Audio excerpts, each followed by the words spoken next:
Hey, welcome everyone to ModGolf Live. I'm your host, Colin Weston, and thank you for joining us again on Monday mornings, as we always do. Well, Monday morning for me, I'm in Vancouver on the West Coast. I know with our guest today, back in Pinehurst, North Carolina. So just afternoon, so early lunchtime. But wherever you are around the world, we're treating this as morning time because that's where I am, and it's my show, so I can decide these things. So that's what we're doing.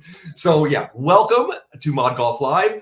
And as I've started the show off the last couple of weeks, as we keep doing this, getting our reps in, that whole notion of consistency and just keep going, whether it's your golf game, whether it's your business, whether it's life, learning something new, unlearning something maybe you don't want to have anymore in your life there as far as a habit. It's about that consistency and just doing that. And today is no different. So the way we've started this off here, I've created a little something called Colin's Monday Morning Musings, what's gone on over the weekend, whether it's in golf, whether it's in the world, since we last had a chance to get together last Monday in the last week here. So one thing I'm going to talk about quickly here is what unfolded at the Open Championship at Troon with the final round yesterday. So Xander Schauffele ended up winning. I don't know him personally, but he seems like such a great guy, and really proud of him to actually pull that off. And the backstory with his family and everything that's gone on there. It seems like just a great crew, what they have in place there. And also with Justin Rose, I'll be honest, I was kind of cheering for Justin. I love this backstory that he wanted to play in the Open Championship so badly that he actually went to a qualifier. So we talk about parking your ego on the in the golf cart and just putting that aside and just going out there and making that happen. And he managed to grind through that. I got one of the 4 spots out of the qualifier and was just a couple of shots away from actually winning the Open. So I love stories like that about perseverance and the gratitude that he showed afterwards, even though he was very disappointed and wish he would have won, but also so congratulatory and gracious, which folds into the latest podcast episode that we have on the ModGolf podcast. Just released this one. This is all about gratitude also, and this is with Kevin Carpenter, aka the Gratitude. So I had a chance to meet with Kevin after the PGA show in Orlando back in January. Spent a couple of days with Kevin. He was such a gracious host, and really got to know him. We're going to record a live podcast there. Didn't quite happen, but we actually got together later. Released that one a couple of days ago, and just everything that he's doing, that give first mentality to give back not only to the game but also in his hometown where he lives now in Sarasota, Florida. I think what he's done across the U.S. and even in Canada here with their Grateful for Golf charity that brings underrepresented, underprivileged kids to introduce them not only to golf, but also give them the skills and the confidence to succeed and grow in life. So love what Kevin's doing. So I really encourage you to listen to that podcast episode when you get a chance. I will include in the chat information about that. And the other thing I wanted to mention here too, also, since we are on YouTube here, we've been growing the channel. I've been quite pleased with how things have been going. And I thank all of you. We've grown over 25% in the last week as far as the number of subscribers. So, hey, if you like what we're doing here, can you please subscribe to the channel? It really helps us out. If we can get our numbers up a little bit more, then we can start to monetize this a little bit. And then that means that kind of cover our costs, and we can do even more great things and produce even more content for all of you to enjoy, not only here at the live shows, but what we actually do covering golf products and a lot of the other things we love to do on the ModGolf YouTube channel.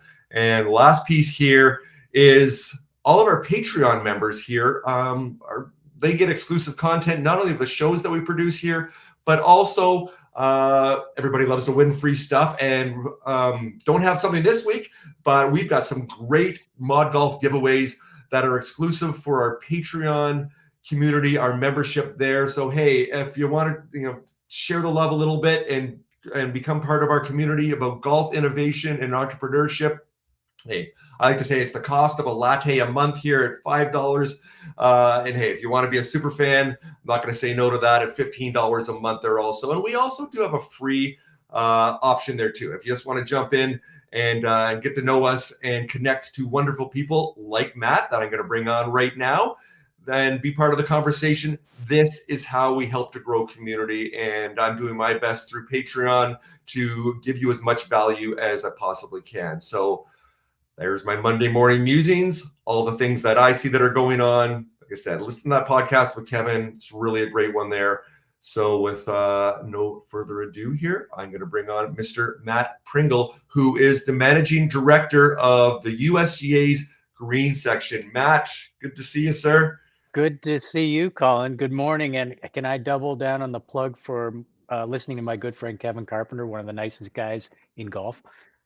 Please plug away. Yeah, he's such a great guy. I think when he talks, I try to listen. So I can't wait to tune into to what he has to say to you. So I'm sure it was a Nice. good And before we conversation. get in Yeah, all the good things that you're doing here, I'm yeah, curious as far as your connection. And Kevin's really great at this about creating community. And yeah. this is something that I do with the ModGolf podcast 7 years ago, and that's why I really created it, was to make these connections. I'm just curious to know how you know Kevin Carpenter. Well, he worked for Club Car and the technology partner at Club Car at the time, and we were studying pace of play. Oh boy, probably 10 years ago, maybe even more. Right. We're looking for data, and they had tons of it, and he was so freely sharing with the data that it turned out to be wonderful. We were able to make some really great observations about the nature of pace of play, really foundational stuff. And so him and Club Car were exceptionally good friends to the game to help us with that. Love that. Love Yeah. that. And we've talked about this on the podcast too, and on the live show.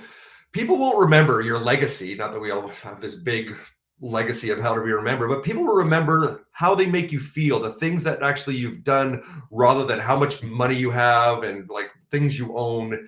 And that's just a great example of that connection that you have. It's really about the more of the kind of the qualitative things about that relationship, not necessarily the quantitative one. So I love that. And that's a great segue to being here in Pinehurst. I mean, this community, the golf community, the community itself has just rolled out the welcome mat for the USGA and the green section in particular, and so I totally get it. Yeah, love this. Okay, so we're going to take a step back here, Yep. and telling you just in the green room when the show was starting here, I just went back and listened to the podcast episode that we did. Yep. And I thought, well, it was a couple of years ago. It was 5 years ago. It 5 was years ago. March of 2019 that we had you on. You had a different role then with the USGA and everything that Yep. you've done. But now that you've moved recently down to Pinehurst and there's a new campus there, so we're going to talk about all that. But Yep. let's start big picture, 30,000 Sure. foot level. People are wondering, I don't even know what the green section is with the USGA. So why don't you bring us up to speed there, Matt? Sure. The green section is a department within the USGA, and our focus is really around agronomics. Our customer is golf facilities. Frequently, it's the golf course superintendent, but we also work with the boards and general managers and owners and operators of golf courses. And look, in my role, I every now and then I try to come up with new strategic plans, new mission and vision statements. But I'm really hard pressed to do better than a past president of the USGA did in 1953 when he said, better turf at lower cost has always been the objective of the green section since it was formed in 1920. So that's what we're about. It's just like I said, it was formed in 1920. So this is a team that's 124 years old. I'm sorry, 104 years old, which is a pretty awesome responsibility, I have to tell you, for a kid from Kentville, Nova Scotia. Yeah. And so it's something that I really feel that responsibility a lot. But at the end of the day, it's a team that's made up of we have 15 agronomists on staff, and we have two open positions. So we'd like to be at 17 agronomists. We've got 3 engineers. We've got a data scientist. We've got customer service and sales and marketing people on our team. So we really are living, breathing the world of golf courses and golf course superintendents, and trying to bring them tools and solutions to help them offer a better golf experience, which yes, there are things like pace of play. Certainly who you play with is enormously influential, but the fact of the matter is the course and the course conditions really drive that golf experience in a profound way, as we all know, Yes. as golfers. And so that's what we do.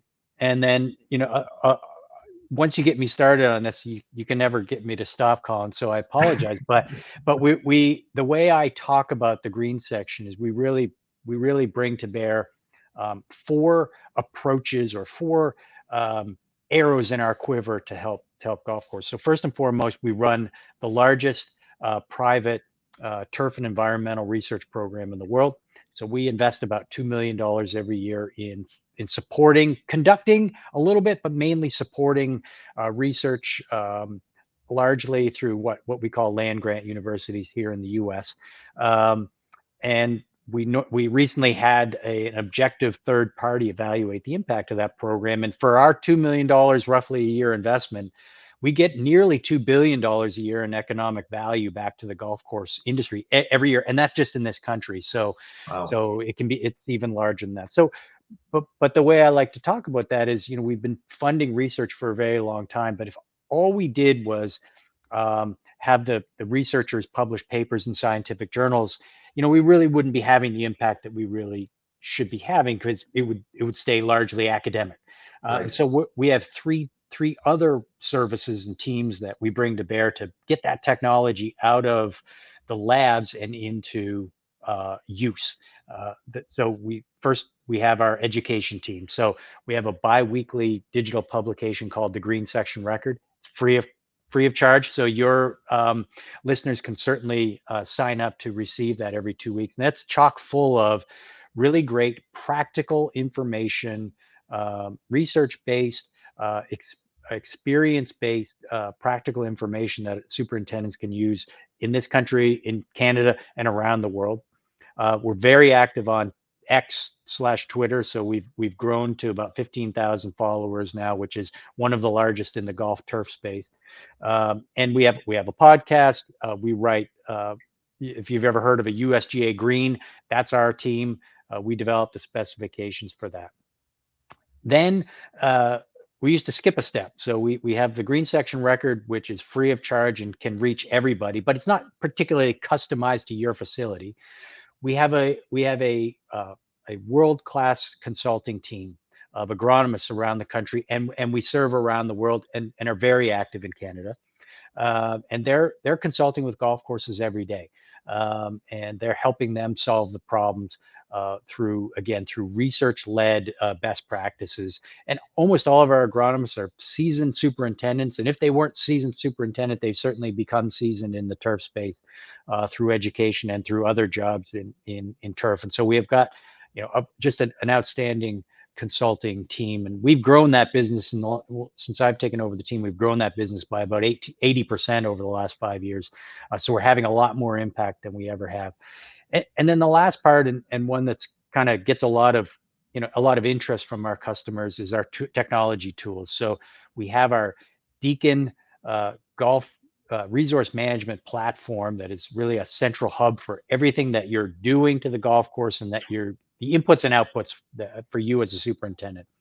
And tied right to that, one of the neatest tools that we've introduced recently is our GS3 Smart Ball. So it's a little instrumented golf ball. I've got one right here on its charger. It glows. It's kind of fun. And when we roll that, we get the green speed. We get, more importantly, the smoothness and trueness. So putting a number to something that we all know is important: how smooth and true are the greens rolling. And then you can put it in a little drop fixture. It's over in the corner of my office there, and that'll give you the firmness. So long story short, we do a lot for the game. We're a team of a little over 30 folks. And like I said, we start with research, and we have a bunch of ways to bring that to you, bring it to life to you as a golf course superintendent or other golf manager. Got it. Got it. Well, your team has grown. I went back and looked at the notes from our podcast in 2019, and you had a lean, scrappy team of 5. So you certainly have grown since then. So we actually brought that little what we called RSI, Research, Science, and Innovation, a kind of a startup within the USGA. We brought that together with our legacy green section, and really now have the best of both worlds. We've got the long-standing tradition of research and consulting together with kind of the new innovative tools, and so it's been a wonderful mix, and I think it's worked out great. Nice, nice. So maybe you can run through this a bit. So I've got your here. I got your website up here. There it So is. so tell us a little bit about that. I'm not going to play the video here, but I know Yeah. you talked about a few things. But why don't you kind of reinforce? And I'm interested to know about the Mike Davis program. So perhaps on screen Yeah. there you can run through a couple of these things that are shown here. Yeah. So the Mike Davis program for advancing golf course management is named after our former CEO, Mike Davis, longtime employee and leader of the USGA. And this is what I call our flagship research program. So we are focused on a number of priorities, including turf grass breeding. So having the most advanced turf and plant materials for your golf course, so that you can offer great playing conditions with less resources, less water, less nutrients, less pesticides. So we support a lot of breeding programs around the country, both cool season and warm season. We're highly focused right now on water conservation. So our new CEO, Mike Wan, challenged our team to find ways to allow golf courses to reduce their water consumption by 45% or more if they needed and wanted. And so he committed over the next 15 years to invest $30 million with our team to that end. So we've kind of shortened that 15-year, $30 million investment, 45% water reduction to 15, 30, 45 is what we kind of in-house call the program. And so that's been a big focus of our golf facilities. And then there's other more fundamental things, like we invest in studying the genome of turf grasses, or we invest in studying how, for example, I just came from a superintendent's meeting in Florida where nematodes are, a big issue for them, and understanding how different control practices can affect the efficacy of those control programs. Is part of the deal. So we kind of run the gamut from super big picture things like genomes and water reduction over the next 15 years down to the kind of the problems that are facing superintendents today. So that's like I said, I tell people all the time, if we did nothing else for the game, then we are so committed to the Mike Davis research program. But fortunately, as I said, we've got a number of other teams that are able to bring those all those learnings from those research activities to life. Right. So I want to ask you this, kind of building on what you just mentioned there. Let me just remove that. There we go.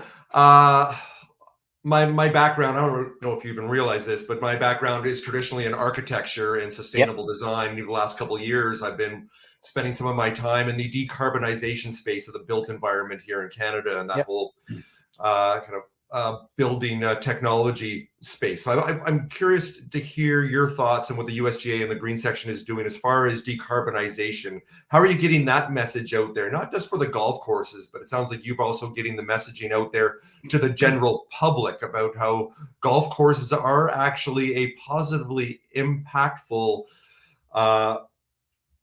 industry rather than a villain that some people still think we're just using resources in this elitist way here for a precious game, which we know that the fact, the impact on wildlife and habitat and everything else, and how that actually spills out positively everywhere else as far as that decarbonization piece. So why don't you talk a little bit about that, how you get the messaging out and your approach to decarbonization with the Green Section? So I'll take a step back and talk about maybe more sustainability in general, and then I can talk specifically about the carbon footprint of golf courses. So first of all, when I talk about, and when the Green Section talks about sustainability, we really talk about, as a golf facility, the prime driver of your sustainability is your economic sustainability. Whether you're a not-for-profit, private golf course, or a daily fee course, or a municipal course, if you're not in some way, shape, or form making economic sense, you're not going to be sustainable for very long. Right. And we think that, so if I go back to better turf at lower cost, you know, we are have been pushing solutions, driving solutions for over 100 years to that end.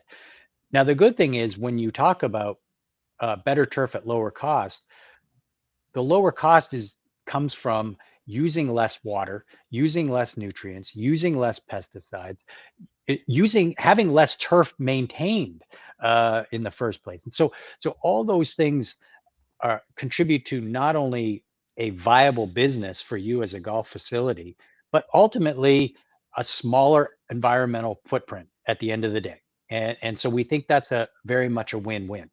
So now put aside that we are driving both incremental and sometimes disruptive and innovative uh, advances in that reduction of resources to offer a better golf experience. We think fundamentally golf courses are a enhancer to our communities. So do they offer at their core recreation? Absolutely. But you know what? I mean, short of making sure we're fed, clothed, and have shelter, like that's what a lot of our money goes towards, is improving the quality of our life. And I Yes. would stand behind golf improving the quality of life of tens of millions of people in this country. And they're not just elite. They're in fact, most golfers are very much not elite. Most golfers are very much regular people. There's one And right here. Yep. I'm exactly. I'm never mistaken for being an elite golfer. Exactly. And so you know, I've traveled to enough you know, mom and pop golf courses, municipal golf courses, daily fee golf courses, even very basic golf experience private clubs. I mean, just because it's a private club doesn't make it fancy, doesn't make it elite. Right. And so there are just tens of millions of people whose lives are richer because of golf. Then we have research that we've funded here at the USGA with the Natural Capital Project. I don't know if you know what that is, but it's a joint venture between Stanford University and the University of Minnesota, which studies the footprint, the the environmental footprint of lots of different things like farms, like parks, and we supported research on the footprint of golf courses. And at the end of the day, we've known this kind of anecdotally in the past, but now we can quantify that golf courses reduce the heating load on urban environments. They reduce the stormwater runoff. They clean stormwater runoff. They provide pollinator and other habitats for insects and birds and other wildlife. And so at the end of the day, they're enriching communities. People who live in those communities are have higher property values and have a better environment and an ecosystem that they live in. And so we think that golf courses are good for our communities. They're good for the people that recreate on them, and we're committed to a continuous improvement around the environmental footprint of golf. And so I would point to two things in particular right now. For us, the focus on water is clear. Have we saved water? Has reduced Golf has reduced its consumption of water by 29% over the last couple of decades, but we're committed to continuing to do better because we know we can do better. The golf course that I'm at, right across the street, number two, had reduced its maintained acreage of turf down to 56 acres, which was a reduction of around, I don't know, 45-50% from where it was in 2005. And so there are opportunities to continue to reduce the maintained areas and therefore the footprint of golf. And we're committed to helping, and the industry is committed to doing, because it makes both good financial and good economic sense. So we think this can be very much a win-win-win, and it's not a zero-sum game when it comes to the economic or the environmental footprint of golf. With respect to carbon footprint, it's a very complicated situation. when golf courses are new, they sequester carbon, and then they reach a point of stasis where it's kind of a balance of carbon in and carbon out. With electrification, there's enormous opportunity for the carbon footprint of the machines that we use to maintain the golf course to be reduced.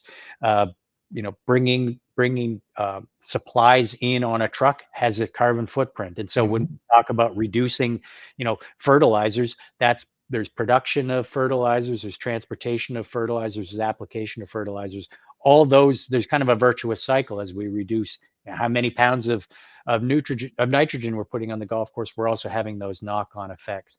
And then we funded a neat little study looking at basalt is a rock that actually can trap carbon. It can be made granular, sort of around the same size as sand that you might use to top dress. So we looked at, could that be a viable option for places that have a source of granular basalt to top dress with that instead of sand and sequester a little carbon along the way. So we're doing some neat things along those lines too. Interesting. It's got me thinking when you're talking about with water usage and consumption and reduction.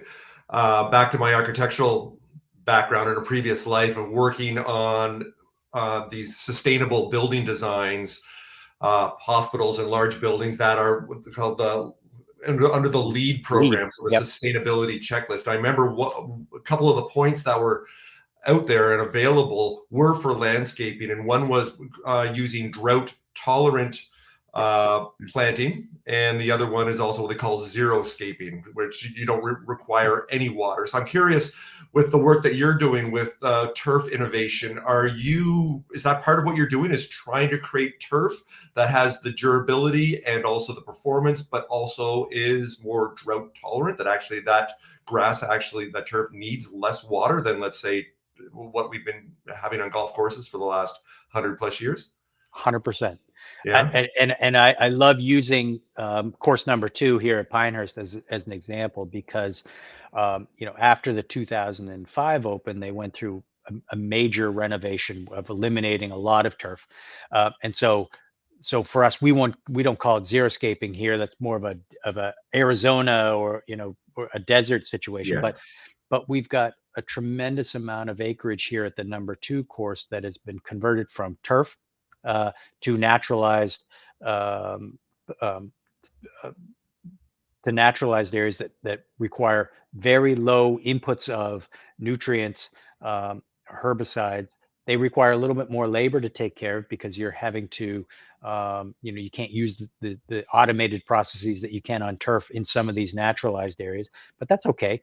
They don't require any supplemental water for sure. And so they reduced the amount of, in this case, water that they had to use, just based on the sheer reduction in acreage of the turf. But they went steps further than that. This golf course used to overseed. So in the wintertime down here, Bermuda grasses, warm season grasses like Bermuda grass and zoysia grass will go dormant. And so they lose their green color. And that used to be seen negatively in this part of the country. Pinehurst decided, you know what, we're gonna lead by example. We're going to stop overseeding. So you don't need to use water to grow that in, and you don't need to be irrigating nearly as much in the winter months when you don't overseed. And as it turns out, it makes for healthier underlying Bermuda grass, a better golf experience, not just when the Bermuda grass is growing in the summer, but as it turns out, all year round.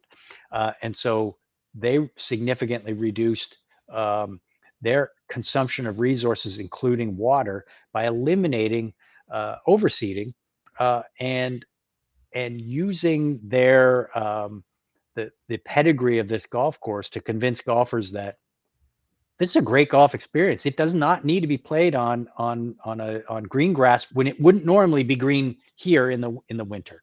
And then most notably at the last in preparation for recent U.S. Opens here, this golf course converted from bent grass, which is a cool season turf on the putting surfaces, to Bermuda grass. And again, that uses less water down here than others. And then even in places like Arizona, Southern California, where traditionally they have been using warm season grasses.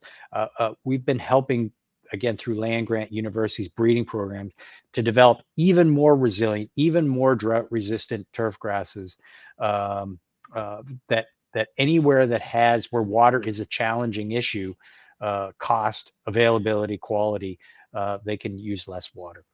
Got it. Got it. Do you find part of the work you do is also educating, or let's say reframing the narrative for recreational golfers, for what in the US for decades have seen, what a elite level golf course and what golf should look like is that deep, rich green, as compared to what we saw on the weekend at Troon there, right on the ocean on the west coast of Scotland. And it's different color, different turf, which I'd love to get your opinions and insights on, just as far as that type of link style golf. Do you find that people are more accepting now that this is a still a very high quality, high performance golf experience, and then it doesn't have to be that deep, rich, almost cartoonish, if you will, like color that's perfect. Perfect is no longer what the cool kids want anymore. So tell us what you think about all that.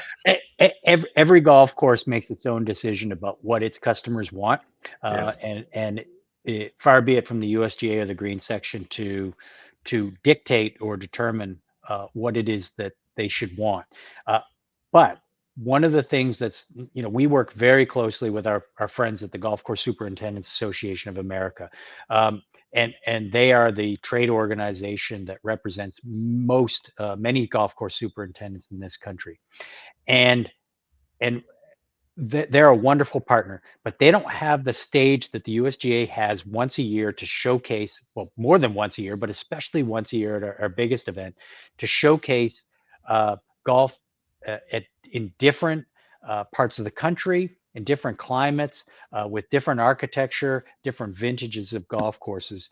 And so am I enormously proud when we're able to show this game being played at the highest level on a golf course that's only got 56 acres of maintained turf, that's got more acres of naturalized areas, sandy, wiregrassy, native-y looking soils that aren't pristine in the way that other golf courses, have decided they want to. Yeah, I'm enormously proud, and I'll tell you, when I walked onto this golf course in the weeks leading up to our biggest championship, the U.S. Open, I said, this is, in my 25 years with the USGA, this is the best looking championship golf course that I've ever seen, because it's such a unique, visually, such a unique golf course.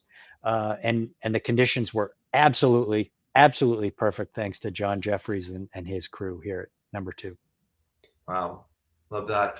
Yeah. Wanted to ask you this. I'm just going to pull this up here. I'm multitasking as I'm the executive producer of the show and also trying to be the host. So I've got a lot of plates spinning here. But I did want to pull up from a previous episode that we had here. So let me stop that screen. Let me just pull up here, and I want to get your comments. I'd be surprised if you did not know these gentlemen and what they're doing here. Here we go. And there we go. So here, just outside of Houston here, so with T36 Golf, with what Rio and David are doing here with T36 Golf, with this double loop that they have that's compressed down the amount, I think they only have about 50 or 60 acres. So I see these are a lot of the trends and innovations that are going down, that the experience is amplified, the gameplay is still solid, but the resources and the physical property required has been shrunk down and reduced. So do you know about T36 and what they're doing and looking to even scale across the country? Sure. I think it's an example of a trend, it's not rocket science here, that, if you can do some sensible maintained area reduction, that you can realize both some environmental benefits, some economic benefits, and still be offering a great golf experience. We were lucky enough to partner with a golf course in Florida that was able to reduce its irrigated turf by 36% and ended up reducing their water bill by nearly $1 million. So there's lots of we're very happy that we can be very visible in promoting what's really is just a great trend in the game. Nice, nice. Yeah, yeah. Uh, okay, last question I want to ask you about, because we did Okay. talk about the sustainability aspect. It's not just environmental; it's also Yeah, social and also economic. So yeah. I don't know the exact numbers. You have a better idea than I do, but in the US, over 15,000 golf courses, give or take, both private and Give or public. take. In Yeah. Canada, about 2,500, I believe. So, what is the state and the health of golf courses? Just let's say over the last year or so, or what you're seeing, are more golf courses closing, or ones opening up, or ones being kind of reimagined and rehabilitated? And yeah, kind of give us an Yeah. overview there as far as Yeah. where we are as compared to 10 years ago when we first Yeah. myself stumbled into the golf industry with one of the biggest pain points as courses were closing, equipment sales were down, millions of people, recreational golfers were leaving the game, and that's now on the upswing now. So yeah, can you give us some kind of year-to-year numbers of trending of even where golf courses are as far as the kind of economic stability and the numbers out there? So I'll give you should if you haven't already, you should talk to folks Greg Lucas and Dr. Joe Bettis at the National Golf Foundation, because they will give you every number you possibly could want. I'll speak in more generalities, and I'm thinking back to when we spoke in 2019, and just the change in the outlook for the game is unreal. And I took I took the job I have now leading the green section in the fall of 2019. And so, I remember clearly waking up on March 13th in 2020 and wondering, where were we going? Here I am in a brand new role with a golf facility facing, and not knowing what this pandemic would mean for golf facilities. And prior to the pandemic, we were talking about not enough investment, deferred maintenance and investment in golf facilities. Essentially, golf facilities, not being willing or able to invest in themselves, and so then really mortgaging their future going forward. We were talking about hundreds of closures every year, net closures every year, and Yeah, practically no new construction, and really very little renovation. These days, that story is very different. We're certainly not building a course a day like we were in the 80s, and that's a good thing. We don't yeah, need to have a bubble in this game by any stretch. But we certainly are seeing some new construction going on. But what's really encouraging is that we see so many golf courses having the confidence and the wherewithal now to invest in themselves and invest in the infrastructure of their facility. Uh, Golf courses are clearly the most valuable asset in our industry. I mean, and it's not even close. And so you can't, like anything in life, you can't expect to have something be successful if you're not investing in it.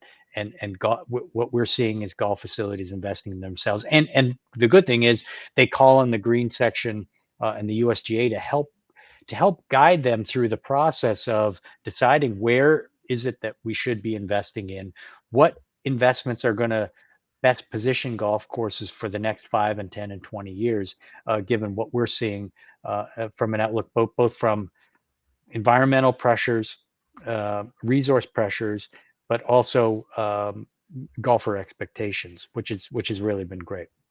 love it, love it. Well, why don't we end on that note, because that's a very positive one. The Absolutely. industry is going in a very positive trajectory from the conversations not only I'm having with you, but everybody else that I'm having in the industry here. People were holding on, wondering if everything that went on with the growth of COVID, if that was just a blip because people didn't have anything else to do as far as in golf they could. But it seems now the lessons learned from that, and not just sitting back and just resting on the growth that happened during that time. That do you find that also now that Yeah, that we're golf course seeing. owners also have kind of changed their mindset, that they're understanding that they can't be complacent, that they must Yeah. continue to innovate and push forward? Yeah, absolutely. And the interest and certainly the activity in the game has sustained, which is wonderful. And I think that there's a virtuous cycle of we, we've we've sustained it long enough beyond 2020 that owners and operators are feeling, um, you know, confident enough to invest in their golf course properties. And and like I said, we're loving being a great partner. In fact, we have some of the opposite problems we have now are when it comes to, for example, labor. One of the biggest challenges we have in the game is making sure that we've got a wonderful workforce to help maintain our golf courses, and also front of the house stuff, food and beverage and other hospitality parts. But in my world, I empathize more with the superintendent. And so we're doing really innovative things, like we've introduced a greenkeeper apprentice program down here in North Carolina, where we're, we looked and we said, look, just going the old model of trying to find folks off the street who we want to convince to work on golf courses is not a great model. Let's add a new program where we're training them in the classroom, we're training them on the golf course to elevate their value to the golf course, to elevate their skills. It's such a win-win, because it means they're more committed to their career, which is better for the golf course. They're more productive, which is better for the golf course. And because they're more productive, they're more valuable, and they're getting more pay, they're getting more opportunity. So that program's been so successful that we're now mirroring it just down the road in Myrtle Beach. So we're enjoying providing these neat solutions to challenges that are partly coming up because the game's been so successful over the last 4 years. Love this. Love this. Okay, well, why don't we end on that note there? Perfect. Hey, Matt, thank you again for joining me. It's anytime. Hopefully you come on us another 5 years for another update of what's going on with you and the USGA. So absolutely. Well, we're hosting US Open here in 5 years, so maybe we make it 4.5, and we can talk about the prep for it. So. Amazing. Well, I have yet to be to visit Pinehurst, so if I get down there, since now you're living there, maybe I can I can sleep in your garage there, and we can play a little golf.